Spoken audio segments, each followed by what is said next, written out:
After winning numerous regional, state, and national awards, 3 senior editors bring their 6-year-long scholastic journalism careers to a close.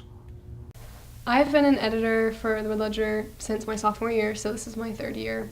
Well, since Miss Sanders is my mom, I kind of already knew how to write news stories because she was always talking about them when I was in elementary school.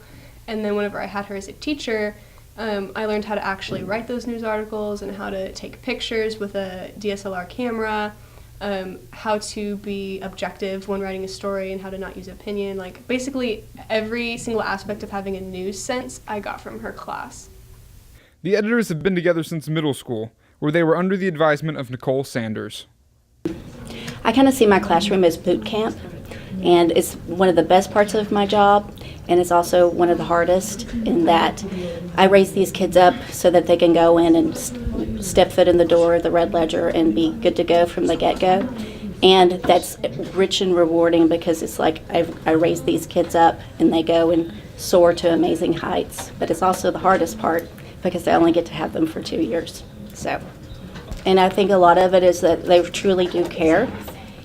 It's about effort, it's not about the awards.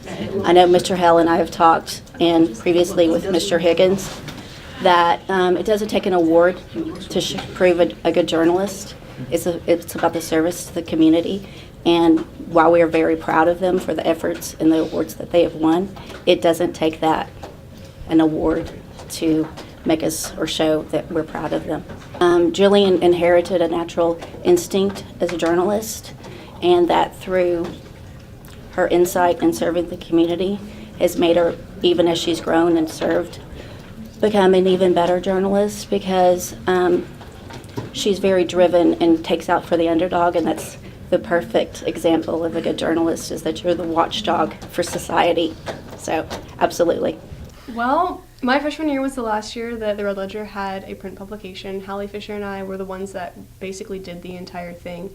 And that was only a news magazine, and it only came out 4 times that year. But prior to that, the paper wasn't able to cover as much as we do now because if something happens today, we can get it up on the site instantaneously. But back when it was a paper, it would take 6 weeks for a story to come out.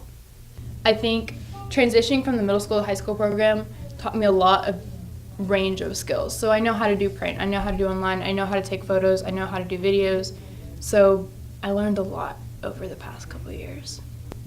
I just love the people on staff because the stories change every year. There's always something new that you can do. The photos change every year. But the people are the ones that I really like to talk to, not even, because that's why you write stories, is to get to know people.